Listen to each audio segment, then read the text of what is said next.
নমস্কার বন্ধুরা, আজকে আমি তোমাদের সঙ্গে শেয়ার করব অজানা একটি রেসিপি। আমিও নাম জানি না, শুধু করলাম তাই দুটো ফুলকপি নিয়ে নিলাম আর নিয়ে নিলাম রেড ক্যাপসিকাম, ইয়েলো ক্যাপসিকাম। এরপরে ফুলকপিগুলোকে কেটে জলে সেদ্ধ করে নেব। অল্প পরিমাণে লবণ দিয়ে সেদ্ধ করে নিলাম। আর নিয়ে নিলাম green capsicum, yellow capsicum, red capsicum, আর নিয়ে নিলাম টমেটো। এরপরে সবগুলোকে টিফিন বাটিতে ঢেলে দেব। তোমরা কিন্তু এই রেসিপিটা বাড়িতে বানাতে পারো, রুটির সঙ্গে, পরোটার সঙ্গে, এমনকি ভাতের সঙ্গেও খেতে ভালো লাগবে। খুব সুস্বাদু একটি খাবার। তোমরা চাইলে এর মধ্যে পনিরও দিতে পারো, আমি পনিরটা দিইনি। এরপরে দিয়ে দেবো সেদ্ধ করা ফুলকপি। আমি এখানে ক্যাপসিকাম সেদ্ধ করিনি, শুধু ফুলকপিটাই সেদ্ধ করলাম। তোমরা যদি মনে করো ফুলকপি সেদ্ধ করবা, তার সঙ্গে ক্যাপসিকাম সেদ্ধ করে নিবা, দিতে পারো। এরপরে কাজু বাদাম বাটা, পোস্ত বাটা, কাঁচা লঙ্কা বাটা, আর দিয়ে দিলাম কিশমিশ, দিয়ে একটা পেস্ট বানিয়ে নিলাম। এরপরে সবগুলো সেই সবজিগুলোতে দিয়ে স্বাদ মতো লবণ দিয়ে মেখে নেব।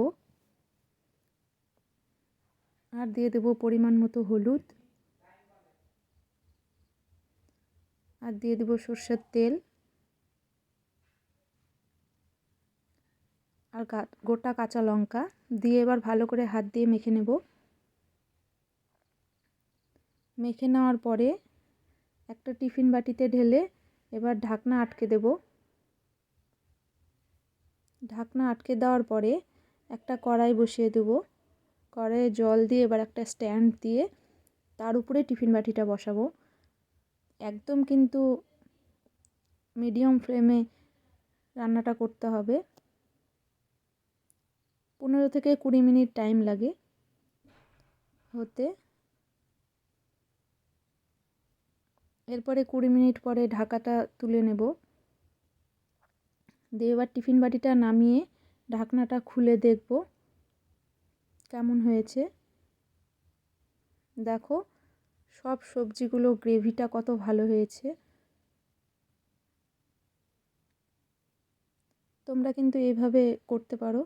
যদি তোমাদের ভালো লেগে থাকে অবশ্যই রান্নাটা তোমরা ট্রাই করবে।